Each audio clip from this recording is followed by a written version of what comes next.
What's up guys, Everything Apple Pro here, and we're less than 60 days away from the release of the brand new iPhone 6s. So in this video, I'm going to be compiling everything we know about this device based on leaks, rumors, and analysts to provide you with a good look at what to expect in this next generation iPhone. Now, before I get into the details, I just wanted to mention, as far as history goes with Apple, they've been pretty predictable with their designs. For 2 generations, they usually share the very same design, and this generation will be no exception. Apple is going to be releasing a new 6S and iPhone 6S Plus. I say this because there's been a new trending tag on Twitter, iPhone 7. Apple's not likely to break their tradition and start skipping the speed generation and go straight to the iPhone 7. So 6S and 6S Plus it is. Now, like any S upgrade in the past, Apple is going to be tweaking the internals of the device. They'll leave the shell looking very much the same as the previous iPhone 6 and 6 Plus. Now, as far as design differences go, there will likely be very little between the 6 and 6S. However, there will be a new color option. The new rose gold will be offered on the iPhone 6s, and it's going to be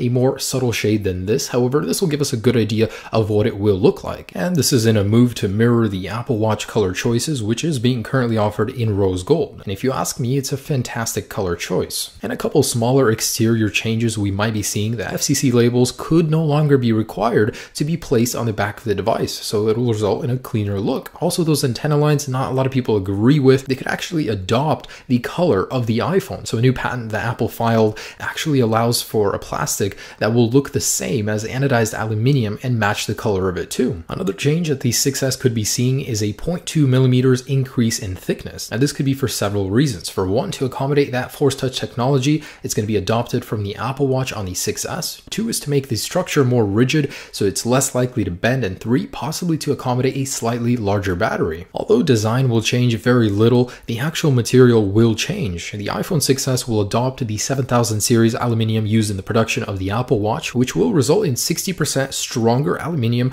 while retaining the same lightness and being 30% less dense than steel. Now, why am I so certain that there will be no design difference? Well, let me walk you through the history. Between the 3G and 3GS, the only physical difference was a slight lettering in the words on the back of the device. Between the 4 and 4S, the only difference was a slight change in antenna band placement. That's to prevent antenna gate. Between the 5 and 5S, there was a new color, new True Tone flash, and a new Touch ID ring around the home button. So besides that, there was very little physical difference. So my point basically is Apple doesn't change the design until 2 generations in. So we're definitely going to be seeing an iPhone 6S, not an iPhone 7. Don't believe everything you see on Twitter. Now, a lot of people seem to think Apple is going to be upgrading the displays. As far as the resolution or display size goes, there will be no difference. It'll still be an LCD panel. No, Apple's not going to make the jump to an OLED in just an S upgrade. It'll be the same exact panel, so I don't see what the big fuss is about. Don't expect a big change here. Now, there will be a change with the display, and it won't be with the resolution or size. It'll be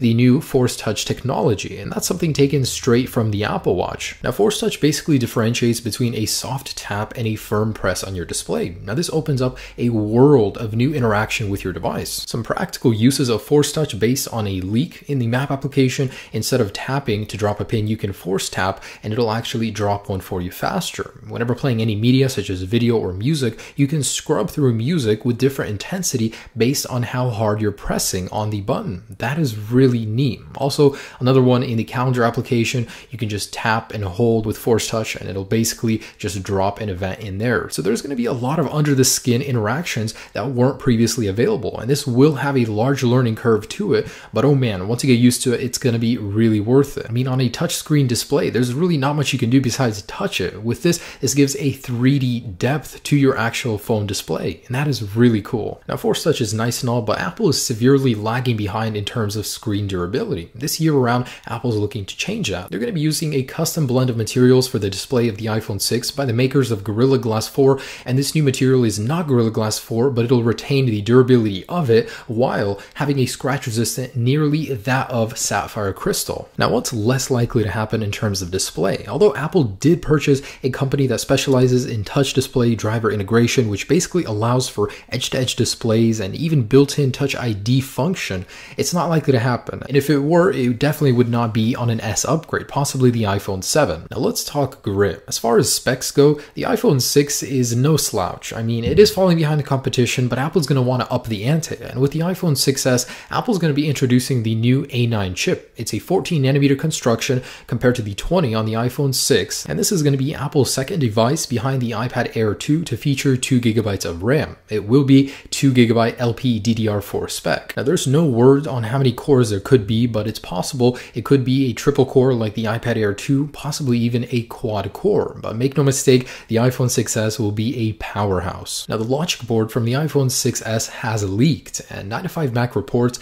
that it actually is a little bit smaller, a little bit thinner, and it does have a new Qualcomm chip on it. That means the iPhone 6s will be capable of double the LTE download speeds as the current iPhone 6, from 150 to 300 megabits. Also, a couple other changes based on the spec sheet for this new Qualcomm chip. It will run cooler under intense duress, and it's actually built using a different nanometer construction from 20 to 14, so it is a lot more efficient. Also observed on this new logic board is a new NFC chip. It also combines the new secure element processor all into one chip, which could result into faster Touch ID since less chips are being used for one function. And now for some good news. In the latest report by an Apple analyst, he says that Apple's finally going to be getting with the times, and they're going to add a 32GB base option for iPhones. So it's going to be 32, 64, and 128GB size. Now this paired with the fact that iOS 9 is going to have less storage required for updates, also app thinning in the App Store, it's going to be a good thing for people that take up a lot of storage. You're going to have a lot left over. A base storage size of 32GB is awesome, and I really hope Apple sticks with that. Now Touch ID will receive some updates as well. It'll be more reliable for Apple Pay with less reading errors, and that's a welcome change as always. And finally, this brings us to the camera. Now this time around with the iPhone 6s, this will be the largest camera jump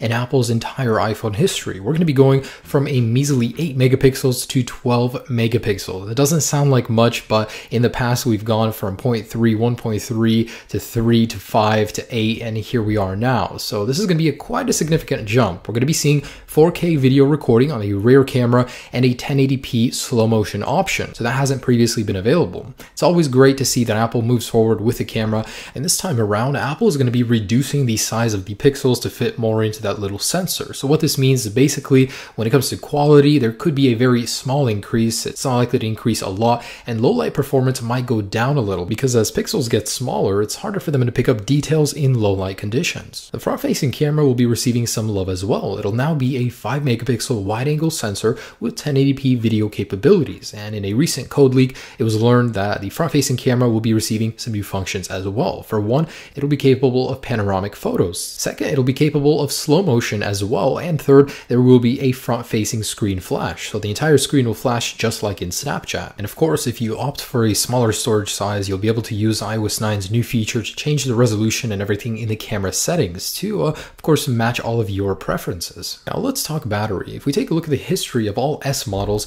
they do have a small yet justifiable increase in battery life. So this year there will be no exception. The 6S, based on rumors and leaks, will have a slightly larger battery, and this is based on the logic board. It is smaller and thinner in order to accommodate a slightly larger battery. There won't be a huge increase, but the actual battery life will actually be improved, not only because of the slightly larger battery, but because of the more efficient LPDDR4 RAM, smaller nanometer construction of the Apple A9 chip, as well as a more efficient LTE and NFC chip. The new low power saving mode in iOS 9 will certainly help as well. Alright, so this leaves me with a few smaller changes I'd like to mention. First off, high resolution audio support. That means a lightning connector headphones for higher quality audio. Also this new reversible USB charging cable. So if you actually remove it from this plug, you can actually plug it in upside down and it'll work exactly the same. That's because of the design inside. The actual design inside is directly in the middle, so it'll just fit any way into a USB jack, and that is really cool. So here's basically the smaller changes that could make their way to the iPhone 6s, and what's definitely not happening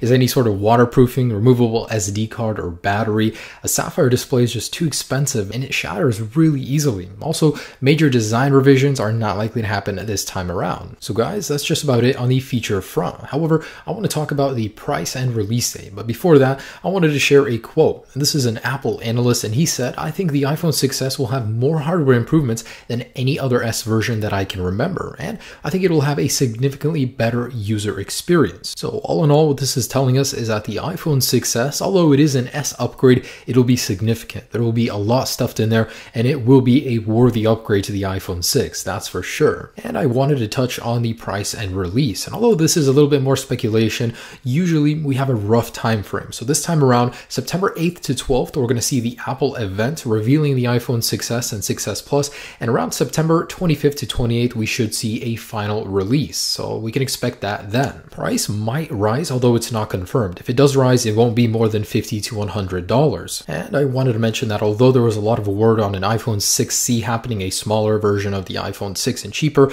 it won't happen. The reason being the iPhone 6 sold so much better than the 5S because there was no cheaper alternative. It was either a really old phone or a new, updated, and advanced one. So to wrap it all up, guys, I just wanted to mention that the iPhone 6s is going to be quite a significant upgrade. There will be a lot inside that will make you want to upgrade from an iPhone 6, especially if you're running an older version of the iPhone. I mean, Force Touch, a new color, there's going to be a new material, it's going to be a ton faster, there'll be a base size of 32 gigabytes and 4K video with a new sensor. All very exciting, and I'm really looking forward to getting this thing in my hand, reviewing it, and seeing how it stacks up to the iPhone 6. But from what we're seeing, from what all the analysts are saying, this is going to be significantly the best S upgrade to any iPhone yet. So there you go, guys. That is everything we know about the iPhone 6s and iPhone 6s Plus. Sorry this video was a little long. There's just so much out there, so many leaks and confirmations for the new features. I wanted to include everything. Hopefully this gave you an idea of what to expect in the iPhone 6s. Will it be worth it? Only the final release will be able to tell us that, comparing it to the older version. And on my channel, I'm going to be having everything: reviews, unboxings, comparisons, so stay tuned for all of that. Be sure to check out many of my other videos on the iPhone 6s. Enjoy your current 6 and have a great day. Peace.